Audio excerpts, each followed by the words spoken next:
Al Bernstein here at the Mandalay Bay Hotel and Casino, where the press conference has just been held for the Mike Alvarado, Brandon Rios rematch. And the gentleman next to me who is training Brandon Rios, Robert Garcia, his longtime trainer, visits with us.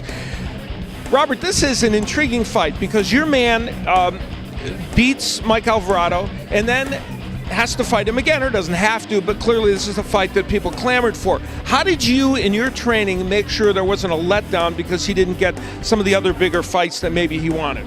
Oh, not at all. This is a big fight, you know. It is a big fight. Alvarado turned out to be huge because of the way they fought last year. So this is a huge fight, and as the fights go by, fights are getting bigger, and Cameron Duncan's doing a great job when it comes to managing Brandon's career. So we just take it fight at a time. You know, this is a huge fight, so we're ready for another huge night of boxing this Saturday, and hopefully everything comes good. And then what's next is Cameron's job to get us the best thing out there. Yeah, this would be the last fight on the world that you could afford a letdown on. That's for sure.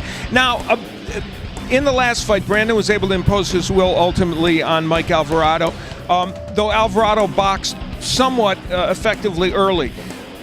I guess you guys are expecting Alvarado to try and stay at distance, use his jab, and move a little bit more in this fight. Is that what you're looking at?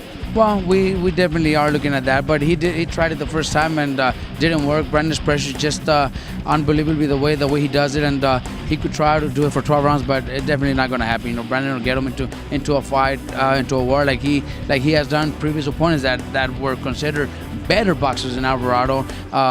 Acosta, Peterson were considered better boxers, and look at what happened. You know, so there's no way Alvarado could turn into a boxer now and outbox Brandon the way Meredith Taylor did, Chavez or Pernell Whitaker did, all those kind of fighters. He's not that type of fighter, and we know he might try to box around for a couple of rounds, but we got 12 rounds.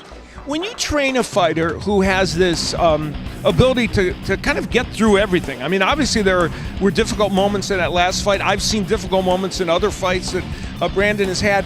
Does it give you kind of I hate to say a margin of error as a trainer, but you know that even a mistake isn't necessarily going to cost the end of the fight? Yeah, but with Brandon, we are worried about getting hit too much. Yeah. But that's what Brandon needs in a fight, actually, to actually come out and bring his best out of him when he's getting hit or maybe losing the first 2-3 rounds. That's what gets him more motivated to come out and do what he's done in all his fights, is winning and knocking his opponents out. I think with Brandon, he needs to get hit. He needs to get hit, and he needs to feel the punches so he can come out and be a better fighter. All right. Well, I know you're working with him on occasionally slipping one or two or blocking some too. That's my job. But inside the ring, it's Brandon against Alvarado, and it could turn out to be a war just like the first one was. Yeah, chances are it might be. Robert Garcia, by the way, congratulations on being Trainer of the Year in 2012. A well-deserved honor, and you had a tremendous year last year for yourself. Thank you very much. I have great fighters. I have a great team that helps me out in my gym.